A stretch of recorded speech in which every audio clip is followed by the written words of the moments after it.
We are Red Weather Christians. I'm Jen. I'm Steve. This is our Poolside Podcast Summer Series. Consider it a beach read for your ears. Engaging, literally, but not so serious. So we part ways for the summer, and technology and cell phones and all that, they were not in our favor. We were both camp counselors, so we weren't really allowed to have cell phones with us and all that. Steve didn't even have one. And so that led to correspondence via letters, via snail mail. Lots and lots of letters. I wrote a letter to Jen every single day. I did not do that. But he was at a camp in Wisconsin. I was at a camp in California, so we were far apart. And I wrote Steve, but not as copiously as he wrote me. But she also had my roommate Mike working at the camp with her, so that was a lot of fun. He just keeps making his way into this story. I mean, the thing is, it was a slog that summer because we were apart.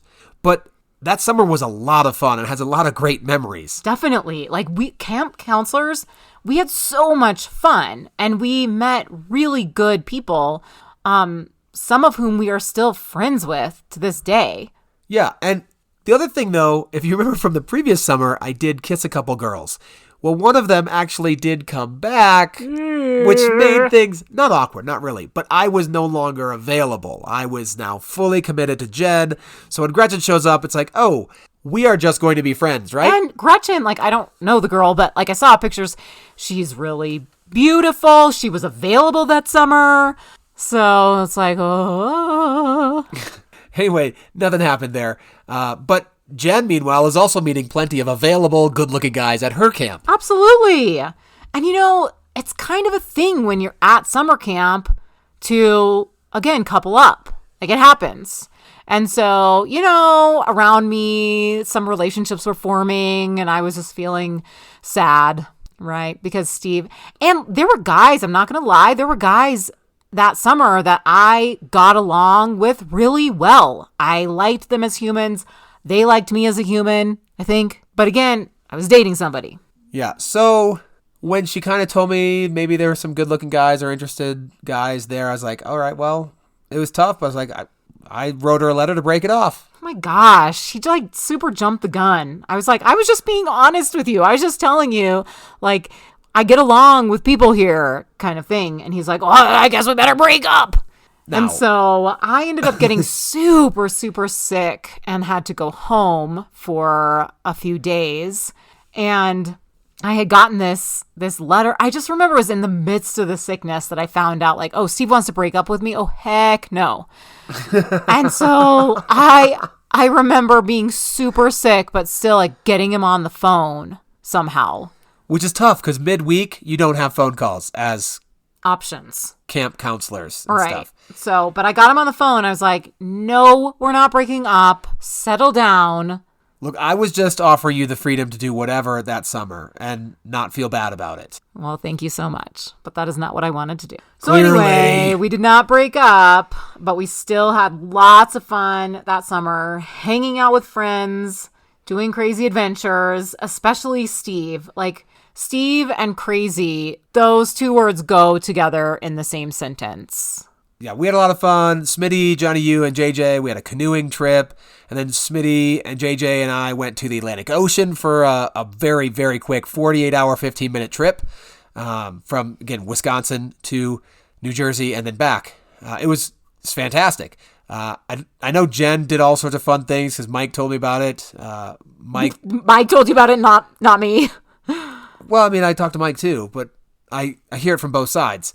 Until Mike, of course, then smashed his face. Yeah. At camp. That wasn't so much fun. My goodness. He was climbing a tree and stepped on a branch that did not hold his weight and basically fell out of the tree onto his face.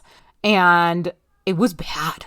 He had to get his jaw wired shut for I don't know how many weeks. Please tell me about the blender again. Oh my gosh. I have to say, sorry, Mike. So I was good friends with Mike, right? I I remember visiting him in the hospital and walking into his hospital room, and I wanted to be like, oh my gosh, monster! But I didn't, and I was just totally normal. I'm like, hi, hey, how are you doing? But his face was a balloon. I did not recognize him hardly at all. Anyway, he got back to camp, and he was like kind of still working at camp. He wasn't able to be a counselor, but he was doing other things. His jaw was wired shut, but he was hungry all the time. And oh gosh, it was so gross. I would make him meals. But to do that, you have to put everything into a blender. And so he was telling me, he's like, hey, Jen, you just gotta put some tuna in there. I'm like, are you sure, Mike? Tuna? I don't know about that. He's like, yes, just do it. I'm so hungry. So I put tuna fish from a can into the blender, and he sucked it up through a straw. Oh, man, what a time. Yeah. And then, meanwhile, my program director, Guy Bratton, he was in this conversation, and I was telling him, he'd seen this, and I predict to him, like, hey, Guy, I'm going to marry this girl in 2 years.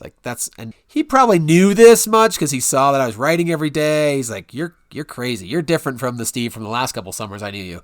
But there are still lots of other things that were going on in the summer, including my trip back to college with my brother Jim. Oh, gosh. Which, wow. The way that Jim and I described this is we had never thought that we'd see that many boobs. Let me finish that. In Utah. Oh, Utah of all places, yeah. So, yeah, there was this lonely highway in Utah that's going just through the middle of nowhere, and this one other car, we're the only other car on the road going the same direction, decides to do some exhibitioning next to us and show all sorts of different things, and Jim and I are just trying to stay straight ahead, Sue, on that. Let's look forward. Concentrate on the road. Maybe give a wave to acknowledge that they were there. So that was one. Then we come upon a single car crash. Like someone had fallen asleep at the wheel and flipped their car, but their car is now in our side. They came from the other side of the highway. There were 3 people in that car. 2 people are outside the car. One person I did determine had died in the ditch. He was in a sleeping bag still. But then there was a girl. She was outside the car. Her arm was broken. I had just completed lifeguard training at Lake Lundgren. So that meant if I come on the scene and I have any first aid skills, I have to help. It's a good Samaritan law that protects me if I screw something up, but until someone more qualified than I am gets there, I am helping. So I'm helping this girl, like we're trying to figure out a way to splint something or stop some bleeding, and then there's a girl in the car. It's like, okay, let's make sure we turn the car off just in case there's gas leaking or something. So the girls were alive, but neither of them cared what was covered on their bodies or not. And so got to see more. Oh my goodness. Just a really crazy trip back, all for the excitement of seeing Jen, really. When we got back for junior year. Yeah, so I met Jen at her new Crestview apartment. It was fantastic, just being able to hug her, being able to see her. And I was back a little early because I was in the fall musical The Boyfriend, which was only slightly ironic in this case. Quick aside, that musical, The Boyfriend, you might not be familiar with it, but you should look it up. It's so funny. And Steve played a pretty major role in it. What was your character's name? No idea what the name. I was the old guy. He's the old man. And Karen. And you sang this song like, it's never too late to fall in love. About to boo boo boo boo yeah. boo. Vodio. Karen and I, not my sister, we were like this old couple that got together in this, musical and sang a funny song. Funny. Anyway, but I was so excited to see Steve again too. It'd been all summer, and yeah, we were ready for junior year, excited about it. And junior year ended up being the worst year of our relationship, I would say. It was tough. There were a lot of good times, but it was tough. It was just, we already probably knew at the end of sophomore year that we were going to be together forever. Yeah. And to have a whole year with just nothing else. Like maybe had we been having sex, it would have been better. We say that. We do say that now. But there was tension for various reasons, and it was just even senior year was hard too, but we had the second half of senior year kind of to know what the future was going to hold. Junior year was like, we're just together. And being together isn't a bad thing. You can just consider it kind of like the doldrums. The ups and downs, but maybe a whole down year. So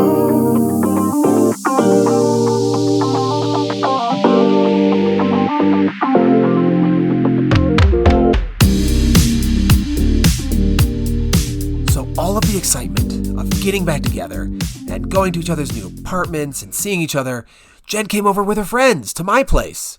And it happened to be a little late at night because we're young and that's what we do. We stay up later. Yeah, no, it was just not even 10 minutes past curfew. Curfew was midnight.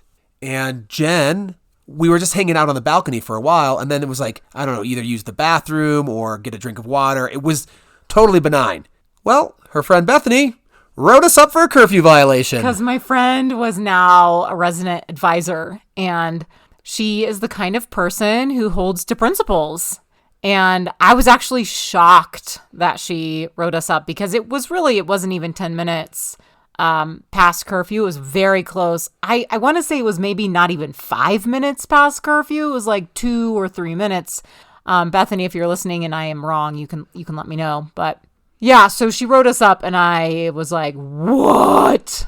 I thought that was, telling of our friendship. And she was like, no, it's just that I'm an RA and that's what I do. And I was all offended. And anyway. It was silly. I was used to getting written up, but I needed to save those write-ups because it was like 3 of them and you get some actual punishment. And like, I can't afford a write-up for this. And everybody in the situation knew, like, you might have been coming in to use the bathroom. It really was so simple, not like we're going to make out or have sex or something after curfew. Yeah, curfew. Yeah, so that happened to get the year started off. And then, of course, our story about when I was over at Steve's place and I was like, I don't need you to walk me home. But then I thought that he would insist and he didn't. And then I was going to have to walk home by myself. And then I was mad because he wasn't walking me home. And then he got mad because I didn't just tell him that I wanted him to walk me home. And he launched his face into the couch out of anger. Yep. Yeah.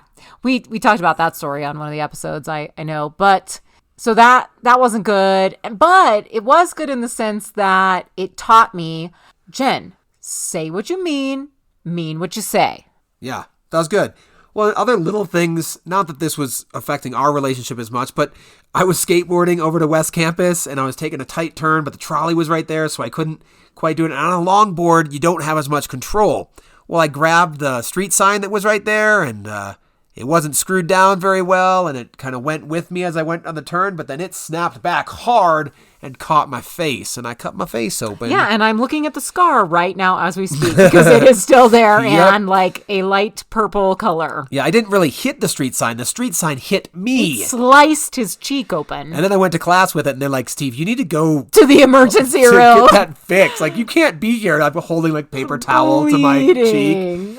Face bleeding. And then in October, yeah, a lot of personal things junior year. So my grandpa died, and then soon after that, my parents called to inform me that they were separating, and it was this big dramatic thing. Like, my mom kind of packed up and just left all of a sudden. And I mean, I'd seen that coming, but as a kid, looking to your parents, you never think that it'll actually happen.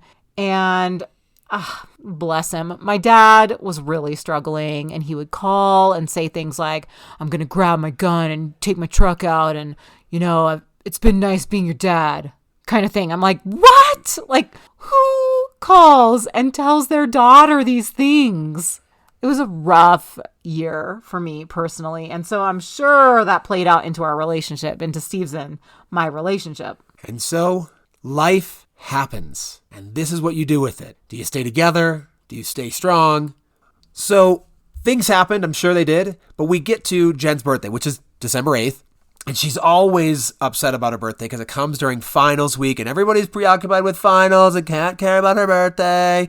And so Jen and I went out to eat for her birthday. That was good. That was good. But then Steve starts being weird, and he's like, hey, I gotta go. Like, I have a study group. I'm like, are you kidding me?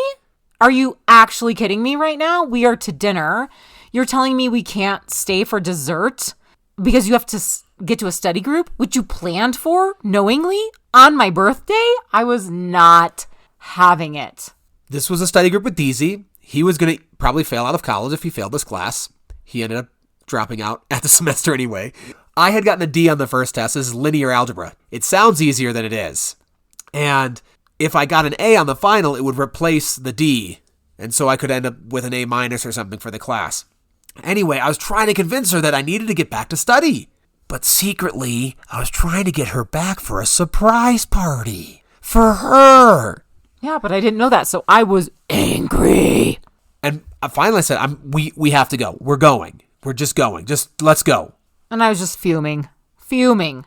But we got back to her place at Crestview, and surprise! There's her, all her friends, some of my friends. There's like, why didn't we want to get dessert at the restaurant? Because there's going to be cake for you when we get back and ice cream, like sweets, plenty of sweets. Oh, man. So, I mean, that made up for it. I wasn't angry anymore. But, yeah, it was just, then it was awkward. I'm like, oh, sorry, Steve. So that was good. That was fun. So we're pretty sure, though not 100% sure, of what the next musical was in the spring. But we would try out for it again. I'm pretty sure it was Guys and Dolls. But we talked to Jeff and Claire Martinez and said, hey, we've done the chorus member thing a couple years now. We are totally fine if we don't get a role, like a speaking role or a singing role in this musical. But if we don't, just don't cast us in the chorus. Yeah. They had plenty of people. Right. Give a couple slots to some eager beaver freshmen. We were like, we're big bad juniors now. If we don't get something great, we don't want anything at all. Basically, yes. And then it ended up neither of us were in the show, so we had lots more time on our hands without that guaranteed kind of fun interaction of a musical. Which wasn't the best, because then it was a matter of making sure that we had date nights, which normally meant spending money, which Steve never had a lot of money. And it was back in the days of, my expectations were that mostly the guy would pay for dates. And so it didn't work well with us. Well, one of the things that didn't work well is they turned the old gymnasium, the Cougar Dome, into like a rec center where they had a basketball court on one side and then some pool tables, some foosball tables, and some stuff on the other side because the new Felix Event Center opened up on West Campus where we had a nice new big basketball arena. So Jen and I, mainly because of me not having a whole lot of money, went and would play pool there. Which sounds like it would be fun, right? Just hanging out, shooting some pool. It's free. Except that I am a very competitive person. And if someone is just consistently better than I am in a sport or in a game, I don't want to play. And she couldn't just enjoy our time together. No. So she's not very good at pool. I'm all right at pool. Whoa. Let's be real.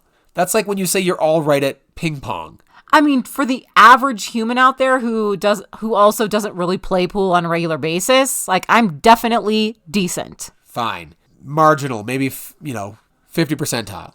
There you go. Average at best. I am slightly above average because I played pool growing up at my grandparents' house, but I'm not good either.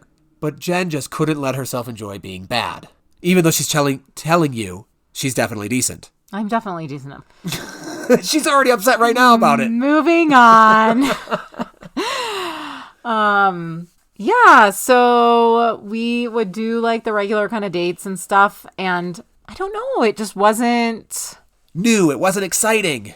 Yeah, it was kind of that point in the relationship where it was like we knew each other really well. Nothing new was really happening. We were Christians, so we couldn't progress physically. Right. I mean, we could. We just weren't. Yeah. So, and then I was taking a bunch of psychology courses in college, and there was some kind of personality quiz thing that I was doing for a class, and I had Steve take it, but it was for me. So what he would do is he would pick out adjectives from a list and rank them to describe me. And so the part that you were supposed to really analyze was the top 3 adjectives that he pulled out. And so I was like kind of excited for this because validation is huge for me. If you want to make me feel good, just like verbally validate me. Tell me how great I am at something or whatever. But so I was really excited to like get some validation, And his number one adjective for me out of this list of really amazing adjectives. I mean, there are things like intelligent, beautiful. I mean, I don't even remember, but lots of other adjectives that people would rather have Than the one Steve chose for me, which was competent. I thought that fit best. I mean, what am I supposed to do? You tell me rank these as I see them fitting best. Above intelligent, above or beautiful. Beautiful, competent. I was like, wow, that's like the best mediocre adjective on here. So I was mad about that. But it's right. But it's right. And she actually wants this in her life. This is what we've talked about before. That is actually what she aspires to be at whatever she's doing. And I thought she was fairly competent at everything she did. Yeah. And at that point in my life, I didn't recognize what a gift competence was. You know, you're in college. You're just like, whatever. But having aged a few years, like fine wine, I have realized how much I value a competent person. And so now I do see it as a compliment, a huge compliment. I mean, they were all good qualities. Like, everything was a compliment. It's just which one was the best. Right. And I think in comparison to some of the other ones, like intelligent, it's like competent. It just sounded like, I don't know. Like you were just good enough. Yeah. Wasn't anything great. It was just like, top of the bell curve. Like pool. Anyway, so I didn't love that. There was another time where Jen had made a treasure hunt for me in junior year. And it was... We were trying to be creative. Okay, people. And she had me going all around campus. She had hidden clues. She had hidden clues with people. She had hidden a clue under her car. She had tried to use my roommate Andy to get me to start this. And like there were little tiny cassette tapes for a cassette player that was part of it. So part of the clues, I had recorded audio for him to listen to. Like, it was a whole thing. Side note, we used those cassettes to send messages back and forth that previous summer. So that's why we even had these little cassette recorders and the ability to play or record more of them. Oh my gosh, it's like foreshadowing to our podcast. Yes, we just like to record our voices. Yeah. Anyway, she made this treasure hunt for me, and Andy is trying to get me to start it, but I don't know. It's just another day. And I was like, whatever. He's like, no, Steve, you need to open this and you need to do this. Like, I don't know what instructions Jen had given him, but apparently it was like, get Steve to start this thing. Because It was like she was going to be at certain places and either watch me try to complete it or be there at the finish line and give me a hug. I don't know. But I screwed that up. He was just completely indifferent. He wasn't even getting clues right. He wasn't putting in any effort. I'm like, what is going on? And it took me, 2 hours longer than she thought it was going to take me. And I don't even know if I finished before it was dark. No, it was so bad. And then I couldn't find things because it was dark. Ugh. She was so mad at me. Yeah. Just frustrated that these things that we tried to do to be interesting and fun with each other just flopped. Yeah, flopped. I don't know what it was.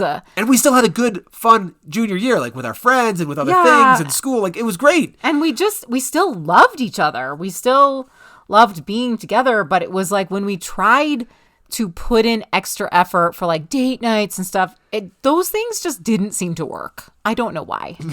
But we did have a fun time. We did spend a night on the beach, but with friends. Yeah. So we went with friends to some beach, Huntington probably, had a bonfire. We slept in sleeping bags together. Everybody was out there. I stepped on a cactus. The cactus was under the sand, and I didn't see it, and I backed away. You could see a bunch of other cacti, and I avoided those, and then I backed into this one, like, why was this one here? I mean, it hurt. My friends were pulling out all the needles because I couldn't reach them on my toes and to get leverage. Anyway, it was rough.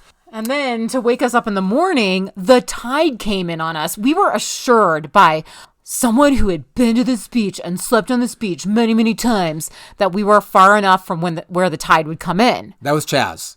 Okay, thank you, Chaz, for nothing. Because the tide came in and was like washing over us in our sleeping bags, and that's how we woke up in the morning. Now, other people got much more wet than we did. We were higher up because we just took a little bit more precaution, but we still got wet. Some other fun things that we did, like again, I didn't have a lot of money. So when there was an expensive school dance to go to, it was like, nah, I think we can do this for less. And we could have a really awesome dance. We're just going to dance with, our friends anyway. Now that was legitimately fun. So Mike and I created Sezzle by the Sea. Ooh. We had like surfboards. We had this backdrop for pictures. We had that was music. My like whatever those things sarong. Are called. Yeah, sarong from Hawaii that I got. So it was awesome. But it was in our friend's apartment, and we created the dance floor, had some music, and that was because, again, I'm a little bit on the cheaper side of things, and that was which I never loved, but that was part of the arguments that year too. Was just like, well, why can't we just go out to a nice restaurant? Well, Steve can't afford it. Right. We still have some of those conversations that are not what Jen wants. Not so much anymore. Well, you were just talking about Pimka and getting more stuff. Like, no, we don't need that joke. stuff. That was a joke. Anyway, I can't remember a whole lot of else that happened junior year, especially because we didn't have a musical going on. So final exam happened, and we said goodbye for the summer. She was still doing choir tours, so I got some updates from that. That was kind of cool, right? That was your Survivor. Oh, yeah. Yeah, we played Survivor on choir tour. Thanks, Josh McGowan. Yeah, so this guy, Josh McGowan, shout out if you're listening, Josh, he created this whole Survivor game that would take place on choir tour. So part of it would be on the bus rides, and then challenges and voting and stuff would happen when we were stopped somewhere. And it was amazing. And of course, I signed up to be a contestant on the game and just had a total blast doing that. He organized it down to the last detail. I mean, it was amazing. The first challenge that I won, individual immunity, it was the game where there's like a rope between two people, and then you're each in a like chalk drawn circle, and you each hold an end of the rope, and you try to pull the person or let go of the rope, but try to get the person to step outside the circle. And I dominated that game. I went through like everybody, and I just won. I just beat everybody. I don't know. I have a hidden talent. Well, not so hidden, because I won immunity. It was amazing. So that was just a quick aside of that, but thank you. And the Girls Alliance, it didn't work? Always? I tried to get a Girls Alliance, but just like in the actual show of Survivor, it never works, except for that one season with Parvati. But although this goes a little bit back, one thing that was positive out of all that study time and downtime junior year is I did help Jen figure out how to get her English minor. Yeah, I was just going to like float through college, just have a major, no minor, because at that point, after going to a really competitive high school in the Bay Area, Monte Vista High School, shout out, I was done with that. I just wanted to take the classes that I needed to take to get my major. I was offered a spot in the honors college. I declined because I didn't want to be stressed out. I had done my time with that. And so Steve was like, Jen, come on, man, you got to have a minor. And so he did convince me to get an English minor, which was so great because I ended up going into the teaching field, teaching English, thanks to having that minor. Yep, you're welcome. So there were some good things that came out of junior year. But ultimately, final exams happen, and we say goodbye for the summer. Again. We are Red Weather Christians. I'm Steve. And I'm Jen. So keep the conversation going.